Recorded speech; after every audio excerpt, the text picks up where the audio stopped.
And just to confirm, this isn't a sales pitch. It's not a PCI 101. You all know what that problem space is today. What I want to do this morning is share with you what we're actually seeing in live environments, where organizations still get stuck and why that happens, and how payment design decisions quietly shape customer experience, risk, and trust. At the center of all of this is one moment, the moment a customer is asked to pay. That moment is where the trust is either reinforced or is potentially broken. Most organizations don't intentionally design broken journeys, and what usually happens is far subtler than that. There's an assumption that payment sits slightly outside of the customer journey. Customer experience teams will focus on experience. IT teams focus on platforms and applications, and security teams focus on compliance. Payments get treated as something that can be added later on, and that assumption is rarely written down, but it shapes everything that follows. One thing I'd ask for you to think of as we go through the slides today is think about that last major customer experience change or new channel that you implemented for your customers to be able to engage with you. Was that payment discussed at the same time as the journey or later? And then probably a second follow on from that is, did you ever implement that change?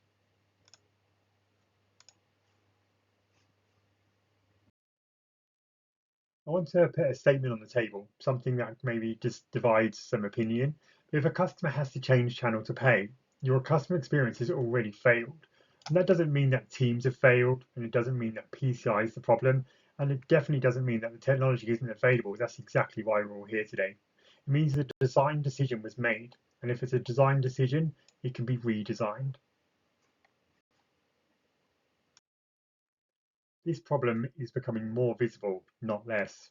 AI, automation, chat, messaging, virtual assistants, we're adding channels faster than we ever have done before, and that often doesn't keep pace with where payments is enabled, so inconsistency becomes the risk multiplier. Every new channel that isn't a payment enabled by design creates another break in the customer journey, another exception that the customer has to look at or work with, and it's just another workaround the customer has to deal with. When you look across organizations that are doing this really well, the patterns are very consistent. Customers can complete payments in the channel that they're already in. Controls are applied consistently across voice and digital, and exceptions are deliberately reduced. What's interesting is these organizations aren't necessarily the most advanced ones, they're the ones that made clearer design decisions earlier. In typical discovery, teams map the customer journey, agree channels, talk about automation, and they park payments as an existing function, but they never implement it. In a better discovery, one question that gets asked early is, how does the customer complete payment without leaving this journey? That one question changes everything. It forces alignment, exposes any legacy constraints sooner, and prevents channel shifting from ever becoming the norm. The difference isn't technology, is when the question gets asked. At IPI, we describe this as practical intelligence, solutions that work in the real world. My favorite thing to talk about in this subject is invisibility, making security, trust, payment invisible to customers, making it provable to the auditors, ensuring reporting lines are in place, ensuring that reporting across channels, payments, and lines, and channel shifting makes this much, much harder. Making the function usable by delivery teams, by making PCI solutions that you choose today a function that the delivery team can just use, they can build on it by default and build it in. When PCI is treated as a capability rather than a project milestone, it stops slowing down customer experience and it starts to enable it. Requesting budget to fund PCI controls doesn't work. We've seen that many, many times here at IPI. But budgets can fund outcomes, and that's where we see a lot of success. So payment risk needs to be framed in a business language. We talk about abandonment. A customer just gives up, it's too difficult. They won't make the payment, or they'll go somewhere else that makes it easy for them. Repeat contact, first call resolution. Customers can just pay. There's no need for them to try again, or potentially going back to abandonment, not try and pay again. Agent time, more and more calls for multiple contacts. That's more interactions. That means more lost time for agents, and it makes them really, really inefficient. And then overall, there's a loss of trust. Whenever that break happens in the journey at such a critical point as a payment, trust is questioned and leads to lost sales. And when you frame it that way, the conversation shifts from we need more controls to we need more, or we need fewer, I should say, failure points. Let me give you a few real world patterns we see repeatedly within our customers today when they're initially engaging with us.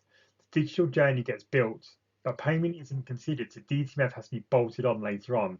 That's a very common scenario with a chatbot or a web chat environment that launches an environment you can go on and design your lovely holiday with flights and hire cars and all the trips that are assigned to that, but you get to the point of making the payment, and the bot or the agent in the web chat will say, "Okay, let me call you," or "Please, can you call this number, quoting this reference number to make your payment?"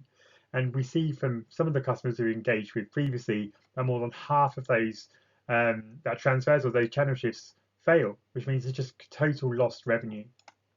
Enabling a self-service IVR. IVRs are really clever. So they interact with via API with loads of databases. They populate customer details, but you get to that point where the customer feels like they should make a payment and they're not. They're actually directed away, told to go and engage on the web portal to complete transactions. Finally, multiple channels are rolled out, each with a different payment approach. This could be website, web chat, SMS, social media channels. They're all very similar digital channels, but sometimes people implement them differently. So there's no sort of standardization across those digital channels, something which we can help with and something we speak to our customers with all of the time. In all of these cases, PCI isn't the blocker at all. It's just that simply payments wasn't designed from the start. This flow here pulls everything together. Channels over on the left-hand side. So we have voice, where you can interact with an agent in real time with staying fully connected to them, giving the customer that confidence that everything's flowing correctly. You have IVR. You're able to complete a payment without the agent being involved. So totally automated process. Again, that's something which is really easy to roll out. Speech is more of a bolt-on to those voice channels. The ability for a customer to say, "Oh, sorry, I can't use any DTMF functionality right now," for example. So no problem. Well, let's trigger the speech service where you can ultimately read out your card number and the agent and your entire environment will never hear or see it. And then digital, the ability to pay in channel via a link. And this could be in social media, on chat, on the website themselves. All of those are just channels that your customers are engaging with you today. Choosing a channel agnostic approach, as you can see in the middle here, you have one PCI control model across all of those channels, whether that's voice, IVR, speech, or digital. API-enabled services are embedded into journeys and they're not bolted on. And consistent security, evidence, and outcomes, regardless of the channel, makes it really simple to implement and to track. And over on the right-hand side, you can see here outcomes in channel completion. Customers complete the journey or their payment in the journey without leaving it. Trust, security that just gives confidence rather than interrupts it, and audit clarity makes your audits very simple, very easy to follow because everything's just built in from the start. This slide is about decisions that almost never feel risky in the moment, but that usually feel practical, sensible, and sometimes they are necessary. Often they're made under heavy delivery pressure, time pressure, and commercial pressure. What's more important is that none of these decisions fail immediately. They fail quietly over time through complexity, exceptions, and audit noise. So let me walk you through them. The first one is launching new channels without payment design. New chatbot, digital journey, or automation goes live quickly, but payment isn't enabled, so customers are redirected at that moment of intent. The early warning sign here is usually we'll add payments in phase two, but phase two often never comes, and the channel shifting quietly becomes the norm. The second is payment by retrofit, a journey that's already built, deadlines are tight, and payment is bolted on later to make it work. And this usually leads to some fragile fixes, solutions that technically function, but they're hard to maintain, hard to explain, and they're easy to break when things change. The third is forcing a single payment pattern across all journeys. That sounds inefficient, but journeys aren't uniform. What happens next is workarounds. Teams start bending the pattern to fit the design, which fragments both the customer experience and the control model. And finally, treating PCI as static whilst the customer experience continues to evolve. The organization changes channel, platforms, and journeys, but the payment model stays fixed. That's when control drift tends to set in. Audits get harder, evidence gets harder to align, and the cost change increases year on year. The common theme across all four of these is timing, and these aren't bad intentions. The design decisions that are made late or deferred during discovery, and these later decisions are made the more expensive they are to undo.